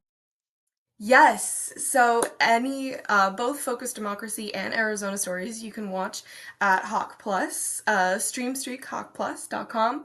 This is our Montclair State University's streaming service. So please make sure to check it out. I think it would be really great. But yeah, I also believe that it's listed on the website, where the national, for student work, on the Murrow winners is listed. So I please check should it out. hope so. I should hope so. I mean, this is a big, big, big deal. And you just graduated. Congratulations from graduating Montclair State. How important would you say your professors and peers were in helping you produce those stories? Oh, incredibly important. I did not do this alone, not at all. And it would be kind of impossible to do this. I think a big thanks is to specifically Mark Efron, Bernard Gant, Steve McCarthy, Thomas Franklin, all of them, Tim Sheld, all of them, really, really, incredible professionals in their field, and also as professors. They were the guiding hand throughout this entire process, and it wouldn't have been possible without them, especially for Focused Democracy. I was just a mere producer on this project. But the executive producers, Ashley Corby, Izzy Conklin, very own LNNJ, and Peter Gajewski, they need a round of applause. And then my team from Arizona, my co-producer Izzy Conklin, um, and everyone involved in our project, definitely everybody played a huge role, and it wouldn't have been done. It really does take a team to get this type of work done, especially because there's just so much. But we are just so incredibly proud of what we were able to walk away with. So. And you should be. That God bless you. I mean, that is just awesome. When I read this, I had to double take. I said, wait, wait, wait, wait, wait. They won two? She won two? That's awesome. I mean, I know journalists obviously I've been I'm 58, been in the business since I'm 12. I haven't come close to winning a Murrow Award. It says everything about the quality of your work, about how hard you put in. And when you're very humble about, yeah, I was a mere producer. I'm sure being a mere producer, you put a lot of hours into that. And because you don't win a Murrow Award, even as a quote unquote mere producer, unless you work your tail off, and you deserve that award. You clearly earned it. Of course, I'm asking a silly question, but journalists have to do that, right? What would you like to do with your life? Do you want to focus on journalism? And what kinds of stories, if so, would you like to focus on?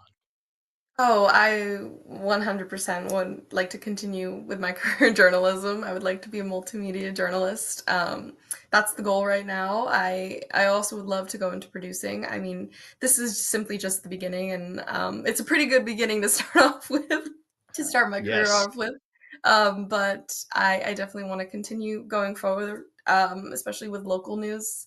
I feel a lot of these projects, um, I think local news is the base of a lot of things that are going on, and it's so important, as you know. So Yes. I definitely would like to go more into local news route, but you never know. Who knows what's going to Danny, happen? you I mean, are we didn't think that we would win a Murrow, and here we are.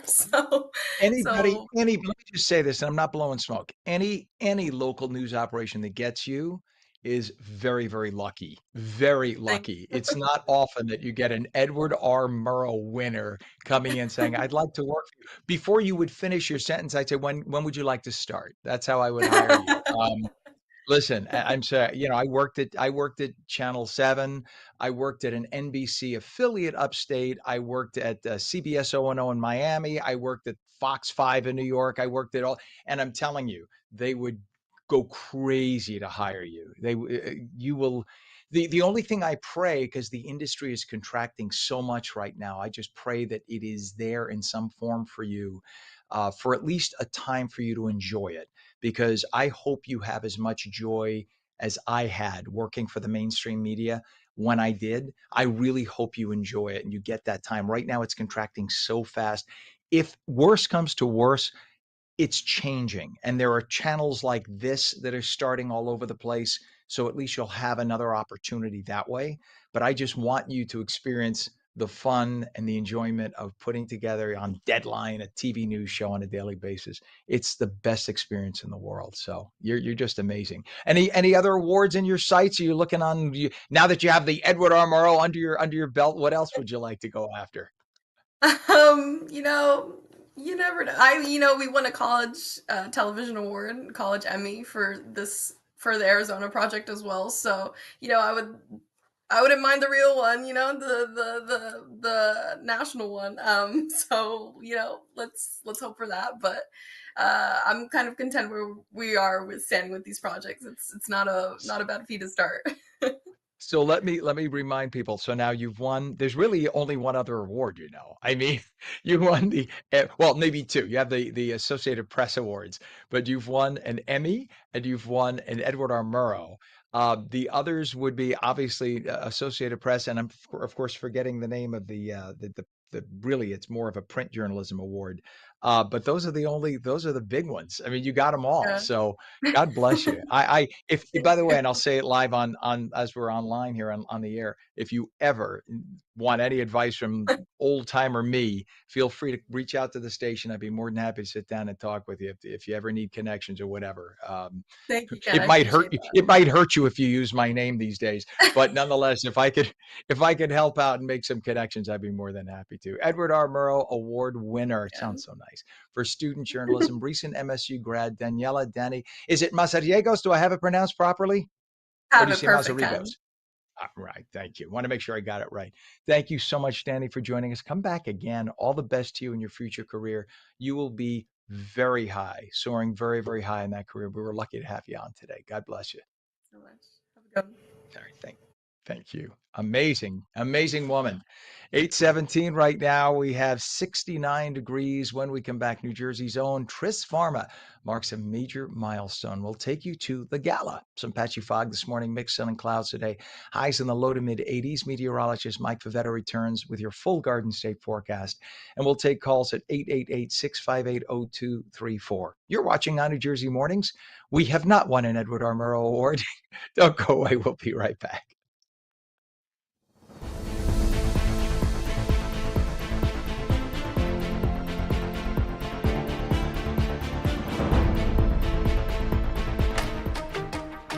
Hi, I'm Jeanette Hoffman, host of Energy Matters. Join me every night at 6 p.m. where we're discussing energy affordability, challenges, and solutions with stakeholders and elected officials. Join me weekdays at 6 p.m. on Energy Matters on ONNJ.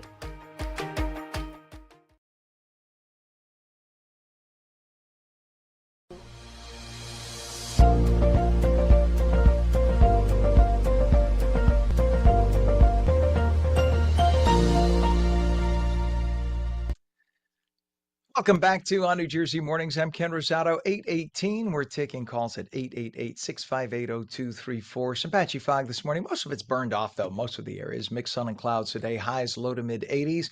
Meteorologist Mike Favetta standing by in the wings with the Garden State forecast. Mike, I feel like I can't even polish her shoes. We had an Edward R. Murrow and Emmy Award winner on, and she's just Wild. getting out of college. Talk about a Incredible. overachiever. She's got to Yeah, show no, off. seriously. I know. Forget the resume. Just talk about those two things on the job interview. Done. Right. How does it Immediately feel? hired. How does it feel to go interview somewhere and the person interviewing you has 1/10 the skills that you have? A little overqualification. But Right. we like the overachieving, even in the weather, considering how it's going to feel lovely this week. None of the stubborn humidity after today. None of the cloud cover, again, after today. Today's a little bit cloudy across most of northern New Jersey, and we'll see the sun eventually return throughout this afternoon, bringing back a lovely feel with a westerly breeze. But until then, a little bit of cloud cover, some fogginess, the humidity on the higher side, and temperatures in the mid 80s. But it will be a stark contrast to tomorrow after the front pushes through and drives in some very pleasantly comfortable weather without all of that humidity. And it's all due to this front sliding off from the west. That'll move on through today. It could get a few more cloud batches tomorrow, but beyond that, it'll feel great overall. It really tells the story in the humidity department. The dew points are dropping throughout this afternoon into this evening, all the way into the 40s and 50s. That'll feel lovely, even at the beaches. So you wake up tomorrow morning, it'll actually feel a little chilly and dry, and that'll be the case every morning this week with that reinforcing dry weather. 30s down in Camden. That's not air temperature, but that's dew point. I mean, it's very dry. That's like October levels of dryness that take us into the rest of this week. Beyond that, Saturday looks beautiful, and I think Saturday morning starts off sunny, stays dry all day. Great weekend to head out toward the beaches. Look at that, clear all day on Sunday. Couldn't ask for better weather here going into the end of the day. I think Monday could have a little bit of cloud cover that works its way northward through the day, but we're still dry, and that's key. So we'll have to wait till Tuesday for our next opportunity for some rain, and we'll take it given how lovely the weather's been. Fernand, soon to be ex-tropical, headed out to sea, not a threat to land. So our forecast keeps it dry through Saturday, gorgeous on Sunday, highs in the mid 70s, very pleasant, and with that low humidity, Ken, it'll feel fantastic headed into the last week of August. Nice. I like those two words, Yeah. fantastic, especially when you put them together. Thank you very much, Mike. 71 degrees already right now in northern New Jersey, 68 in Trenton at 8:21. Here's something that's not so fantastic. If we take a look at it, this is the New Jersey Turnpike. Look at that ugliness. There is an overturned vehicle on the Turnpike northbound entrance ramp by Interchange 11, which is the Garden State Parkway in Woodbridge. It seems that wherever there's a problem, whenever there's a problem on the Turnpike, you can count on this for, I think it's the bend. You see that bend? There's something about that area. Almost every day there's an incident in Woodbridge on the Turnpike. Literally every single day. So this is the two right lanes blocked, and this is causing about 3 to 4 miles of delays right now. Again, overturned vehicle, New Jersey Turnpike northbound entrance ramp, Interchange 11 by the Garden State Parkway, Woodbridge.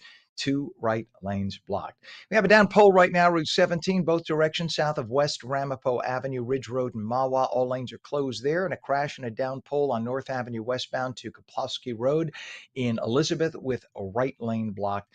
Down pole on Route 130, both directions, south of the Turnpike, Pennsylvania Extension in Florence Township. All lanes are open northbound. We've been showing you that shot too. All lanes are closed southbound. It's a mess in Florence.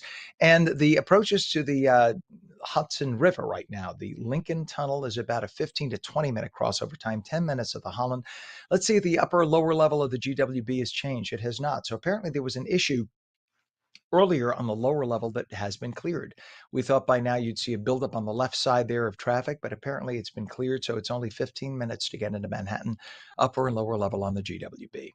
8:23 is our time, and Tris Pharma marked a major milestone, celebrating 25 years in business with a big bash in New Jersey that brought together employees, community, and the man who started it all, CEO Keaton Mehta, who began Tris in his own basement Toast to the decades of teamwork, innovation, and dedication that have made the company what it is today. On New Jersey's Lisa Marie Falbo takes us to the party. On New Jersey is here at the Palace at Somerset Park to celebrate Tris Pharma's milestone anniversary.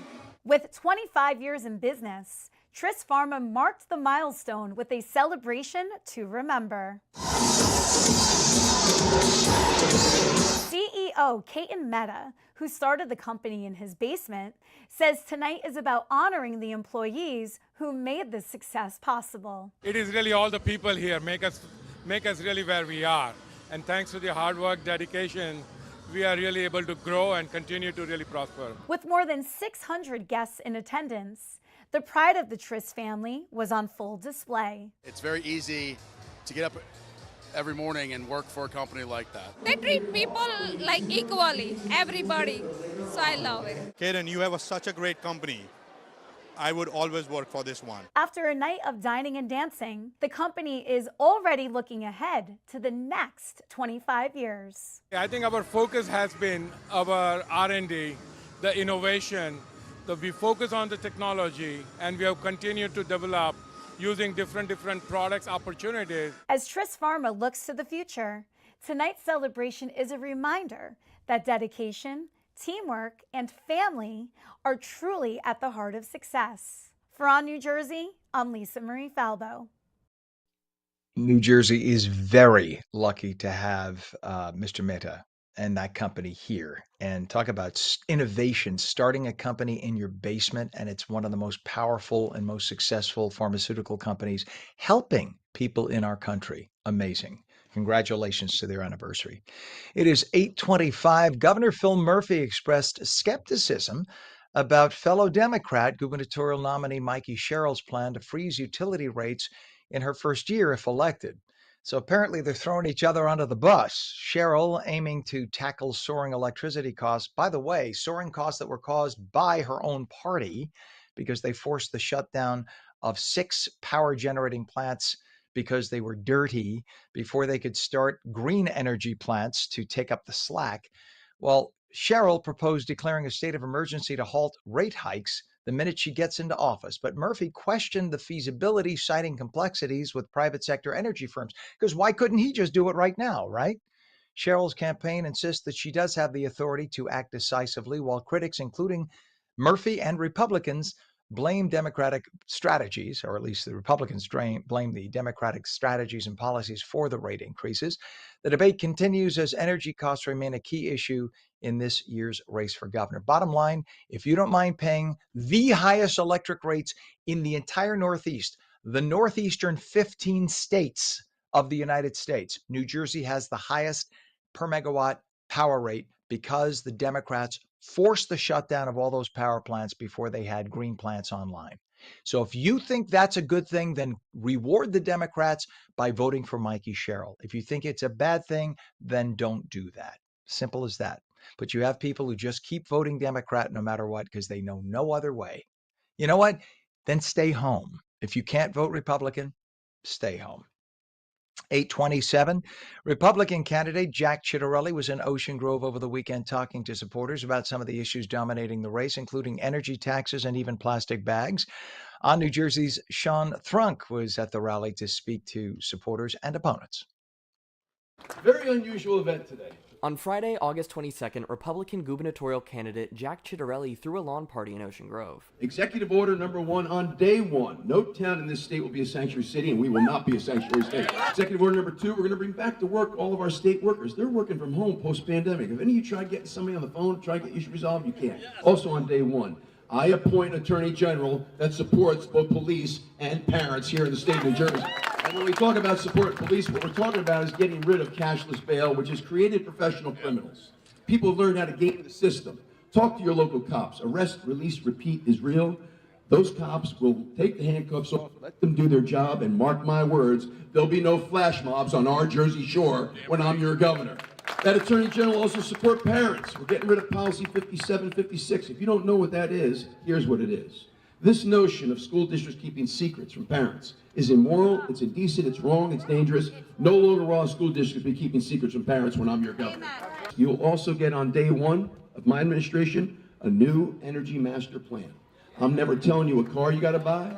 I'm not telling you how to heat your home. I'm not telling you what appliances you have to buy. We're pulling out of Reggie, and you mark my words, there'll be no wind farms off our Jersey shore. And if you feel that strongly about it, we'll get you your plastic bags back at the supermarket too. The party brought a sizable crowd of supporters. I'm just a firm believer in his policies and everything he's about, and I'm sick of paying high taxes, and it's time to right this state. We need law and order. We need bail reform. We have to work on our education, and we have to reduce the taxes and protect our families and especially women's sports. No matter who wins this race, they're going to be screwed because the next governor is stepping into a mess. Across the street, protesters took to the boardwalk. I'm just here demonstrating. I grew up in this town. I'm not a fan of the Republican Party, and so I grew up here. I love it here, and I'm just here to peacefully spread some kindness and just kind of show my objection that this is really not a ballot that I agree with. Today we're out here just showing that Jack Ciattarelli does not represent the town of Ocean Grove, and we're here to show that there is opposition to him, and he is not our candidate for governor, and he's not who we want up there. We want to keep New Jersey blue. I just want to let it be known that, what I stand for as a human being and what I'm going to be voting for. And, I think other people need to see it, and they need to see people out who care about politics, who care about what is happening within their state, and hopefully inspire some people to get out there and do it themselves. And while there was some clashing, Proving it. You cannot. You cannot. most interactions remained peaceful. You know what I like very much? Maybe we should all just turn around for 1 second and wave to all those people on the boardwalk with those signs. Let's all wave there. Let's get our priorities right. You'll have them right when I'm your governor. Let's win this damn race. As we like to say, it's time. It's time. So let's get it done. For On New Jersey, I'm Sean Thrunk.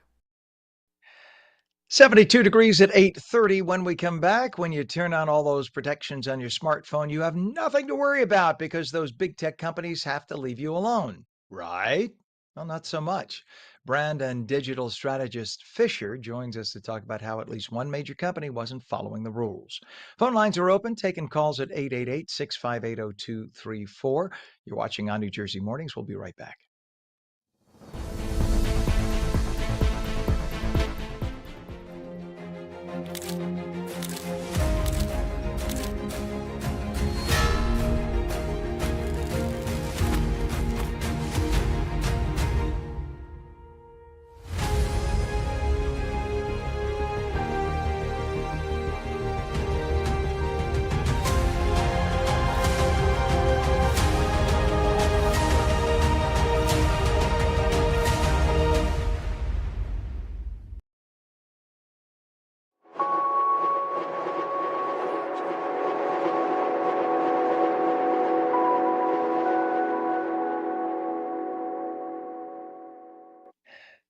Very good morning to you. It is Monday, August 25th, 2025, 71 degrees at 8:32. I'm Ken Rosato. Welcome back to On New Jersey Morning. Some patchy fog this morning, mixed sun and clouds today, highs mid-80s.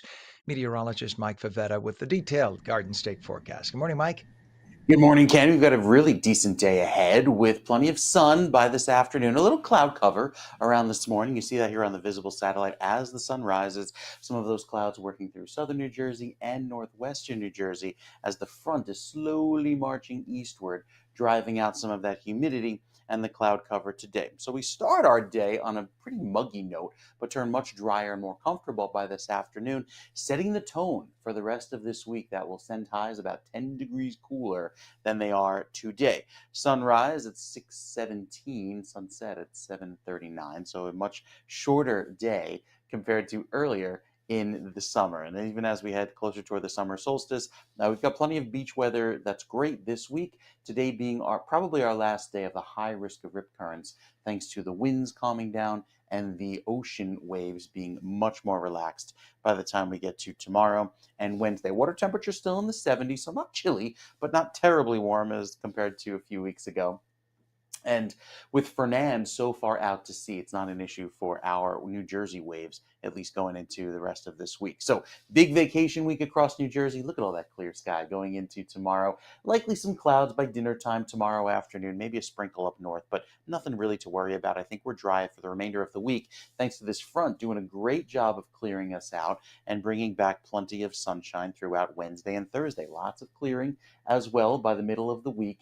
And we stay dry as well through Thursday as the high pressure swings offshore and allows for a beautiful weekend ahead.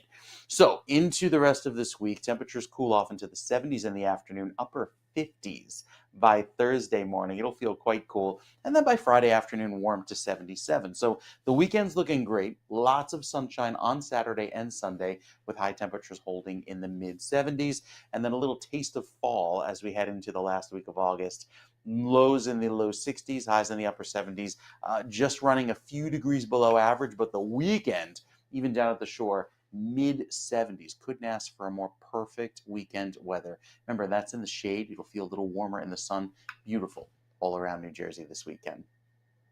I love how every time you go to toss back to me, you say the words below average. I think it's just a coincidence, but I don't know. I'm just No, I added beautiful this time, right? I tried to twist it a little bit, but that's because my mother called you. I know how it works. I know. She used to dangle a pork chop around my neck so the neighborhood dogs would play with me as a child. It's just it's a long story. That's and an we have old to wish her a Rodney happy Dangerfield. birthday. It just passed, right? You did. Thank you. Yes, she is happily 87, and she looks like she's 57 and acts like she's 37. It's crazy. That's mom. But thank you very much, Mike. I will make sure she sees this video. I appreciate you.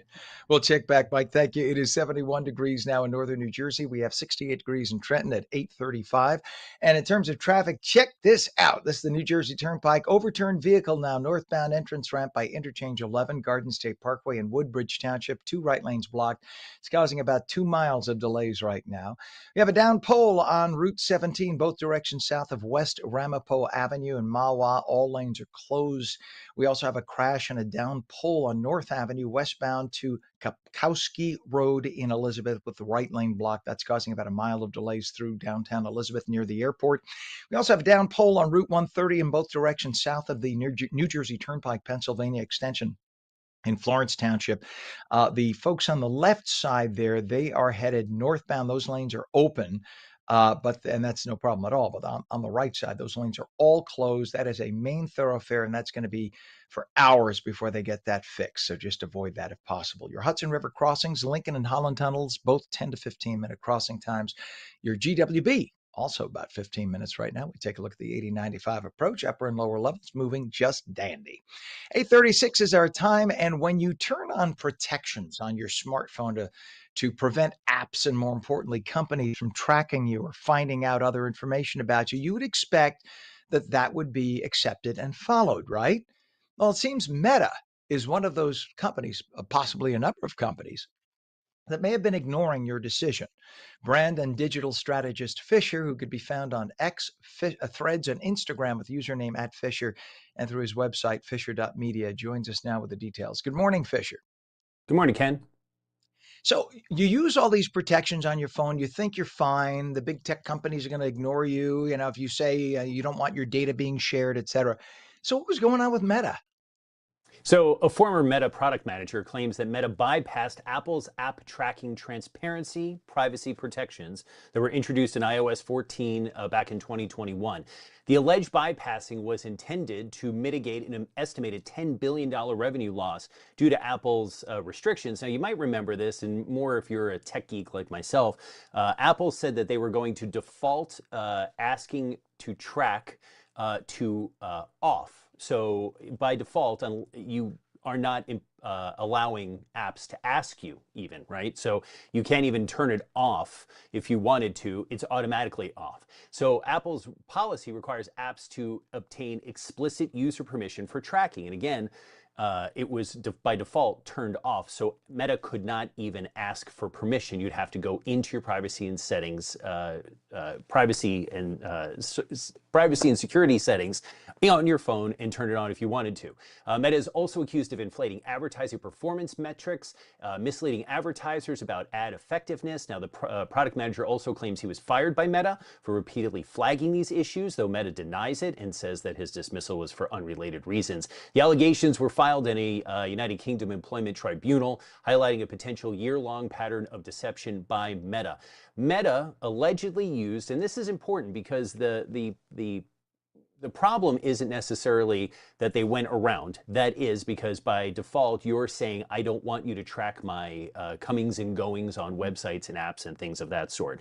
Meta used deterministic matching to link user data across platforms, even when denied consent, violating Apple's policies. Now, the way that they do this is not easy, but your phone has a device ID, your watch has a device ID, your browser has a browser ID.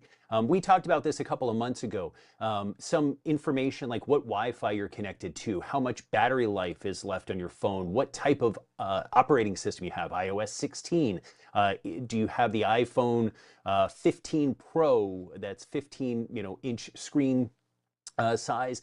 All of these data points are fed on the back end to a data collection area, and apps and websites can identify you by those pieces. So if I'm always connecting to ONNJ Jersey's guest Wi-Fi, and then I come home and I'm connecting to my Wi-Fi, those are two data points. Now it'll know the type of that I have an iPhone, all of that. So Meta used these different data points to put the information together to know that I was me, even though I explicitly said, don't track me across these devices. But this is what apps do all the time. They use your email address. We've talked about this, and I've stressed, try not to use your email address across all data points, meaning your banking information, Delta Airlines, SkyMiles login, Marriott, Hertz, whatever it is, however you travel, whatever you do, because all of this can be tracked.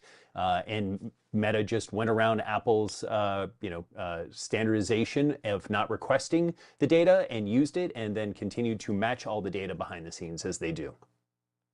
Fascinating. It's just amazing. And we just take things for granted. You just assume a big, reputable company like that, that wouldn't happen. We also assume that a big, reputable company like that would not have employees who would slant politics and block certain sites, et cetera. But we've been told otherwise, right? So it is what it is.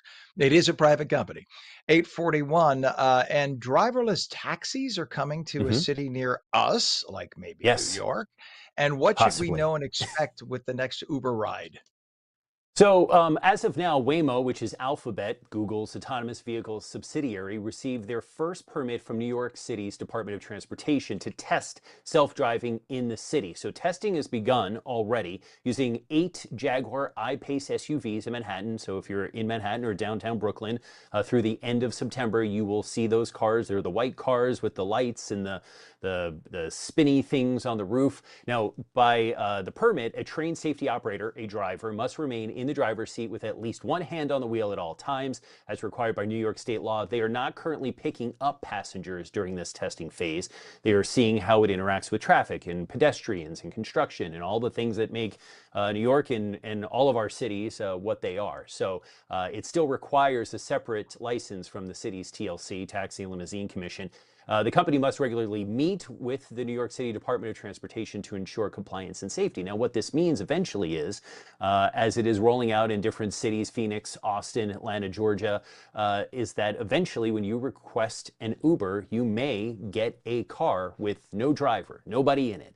Now, again, there's a lot of testing, but it is all part of launching a robo-taxi service in New York City, which would be Waymo's most challenging urban environment to date. Obviously, New York is its own thing, right? If you can make it there, you can make it anywhere. So I guess that's what Waymo and Alphabet is hoping, that they can successfully roll out in New York City. Now, I can tell you from what I see around town here in Atlanta, there are some issues.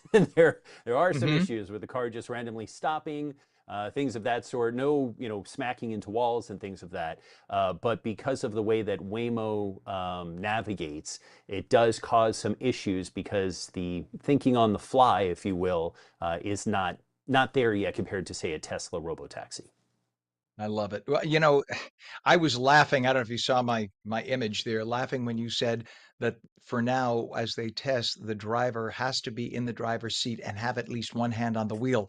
So they're The driving, last 10 times I've taken car services in Manhattan, they haven't had one hand on the wheel as it is. They That use is their fair. knees and their. What gets me too is there is a law. I guarantee most people don't know this. I only know this from having been an anchor in New York for 150 years. There is a law that says it's TLC Commission law in New York City. You cannot be on a cell phone if you're a driver, even with hands free. Yet, as God is my judge and witness, I have not been in a cab or an Uber or a Lyft in New York in 20 years where when you get in the car, they're not talking on the phone. Absolutely. Right. Now, granted, it's hands-free, but the law says you can't be on the phone, period. And I don't want to be rude because this guy's at the wheel, but yet that is the law.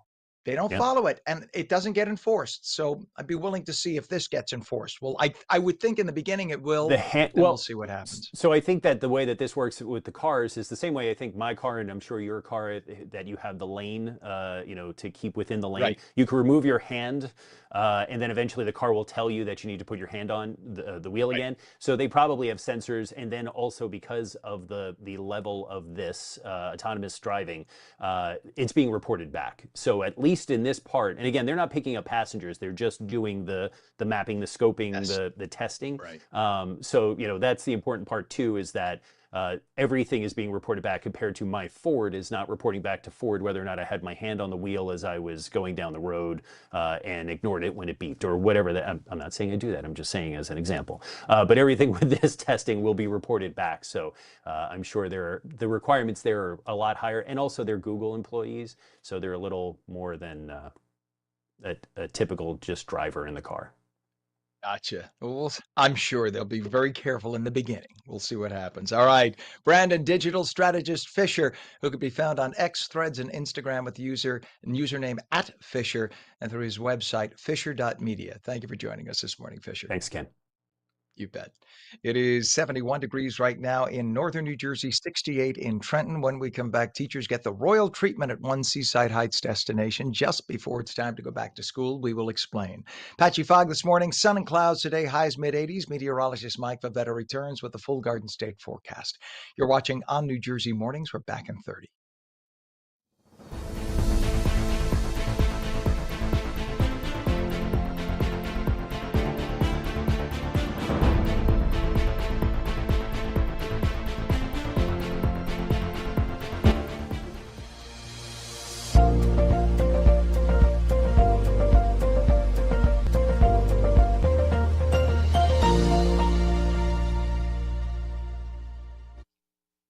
Welcome back to On New Jersey Mornings. I'm Ken Rosato, 846, taking calls at 888-658-0234. Straight to meteorologist Mike Favetta for a final check of the morning with the Garden State forecast. Good morning, Mike.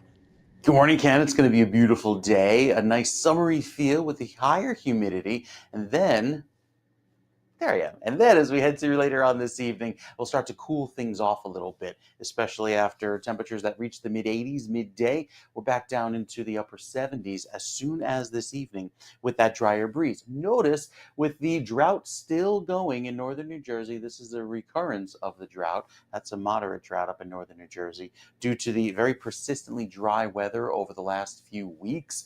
We've seen a bit of an improvement over the weekend, but again, still anywhere from 2 to 4 inches of a rainfall deficit just in the last 30 days alone. Keeping an eye to a next potential area for oh, never mind, it just went away. So no development in the next 7 days in the tropics. Don't you love graphics that update automatically? With all of the clear sky, even here in New Jersey, with calmer waves, the light shade of blue, the darker shade of blue indicates very low wave height. So not a concern at the beaches with a beautiful beach week ahead. We'll even see slightly lower than average temperatures going into the first week of September. September, and then even into the first week of the month, I think the weather remains slightly drier than average as some of that dry weather persists. Even on the 7-day, plenty of dry weather ahead, nothing more than a few maybe sprinkles tomorrow evening, but mostly just clouds. And then I think we're back to sunshine Thursday and Friday with temperatures waking up in the 50s in the morning. By Thursday morning, climbing back into the mid 70s only this upcoming weekend. So slightly below average in terms of temperature, but overall a beautiful feel and dry weather ahead with those cool, crisp mornings feeling like fall as we head into September, Ken. A nice dry way and pleasant way to finish out summer. Pleasant is a good thing. Thank you very much, Mike. We appreciate you, sir. 8:48 right now, 72 degrees in northern New Jersey, 68 in Trenton. We take a look at the New Jersey Turnpike. I'm just pausing a second because we have a different camera shot we're going to show you. There was an overturned vehicle reported on the Turnpike northbound entrance ramp by Interchange 11, the Garden State Parkway in Woodbridge, with 2 right lanes blocked. So this is a different angle we're taking. They just cleared that accident, the overturned vehicle. They just uprighted it, took it off to the shoulder. So a minute ago, it was stopped. Then we had traffic moving. Now it's kind of stopped. So you can imagine up ahead, just beyond that camera shot, the tow truck must be taking the vehicle off. So it'll be stop and go. So avoid that area another 10, 15 minutes, and then I think you'll be fine. Again, that's the Turnpike entrance ramp by Interchange 11, Garden State Parkway in Woodbridge. Crash and down pole, pardon me, North Avenue, that is westbound from Kapkowski Road in Elizabeth, about a mile delay through there. And we have some delays on Route 4 eastbound from west of Hackensack Avenue and Hackensack to Bell Avenue and Teaneck. All lanes open, but about a 2-mile stretch of slowdown. We also have delays on the Garden State southbound exiting at 130 BA in Woodbridge. That's about a half a mile delay due to volume, but something tells me that because that is right near where that accident was on the turnpike, that's where they actually meet. So the fact that they both have slowdowns in that same vicinity tells me they could very well be connected. The Hudson River crossings right now, it's 15 minutes at all of them across the board. The Lincoln, I keep saying the Harlem, like it's the Harlem Line train. The Lincoln, the Holland, and the GWB, all moving 10 to 15 minutes getting into Manhattan. 8:50 is our time. With the school year about to begin, Casino Pier is celebrating the unsung heroes of our classrooms, our teachers. Maria Masturas, who is marketing director for Casino Pier and Breakwater Beach and Seaside Heights, joins us to talk about an exciting teacher appreciation event that's happening tomorrow, Tuesday, August 26th. It's a chance for teachers to relax and have some fun before the back-to-school rush with a special free ride and slide pass just for them. Good morning to you, Maria. Good morning. How are you? Great. Thank you. Happy Monday to you and a beautiful day. What is the teacher appreciation event all about? So every summer, obviously, teachers are off and then they have to get back to school. So we love to kind of send them off to before they go back with a fun day at the water park and the ride pier. So our teachers tomorrow, August 26th, enjoy a free ride and slide. So they get to go to the water park for free and ride all the rides on our amusement pier for free, just to say thank you and good luck to the school year. When did you guys first come up with this event? We've probably done this now for maybe about 4 or 5 years. We used to do it in the beginning of the season, and now we're like, you know what? I think we gotta like a last hurrah before they go back. Nice. So describe Casino Pier and Breakwater Beach. What do teachers need to check out when they get there? And for anybody who wants to come down and take a look at the place, what are the key features that you have there? Sure. I mean, like you just said, that the weather is going to look great this week. So it is important to come down. We're at an amusement park on the boardwalk in Seaside Heights and also a water park, an arcade, a lot of food stands, basically so much fun for every age. So the teachers, bring your kids, bring your wives and husbands and friends, and just have a great time before you head back. And teachers, of course, work so very hard. They don't always get the appreciation due them for their efforts. What has the response been to word of this event? We've had a great turnout every year. Luckily, it's been a nice day every time we hold it, so that helps.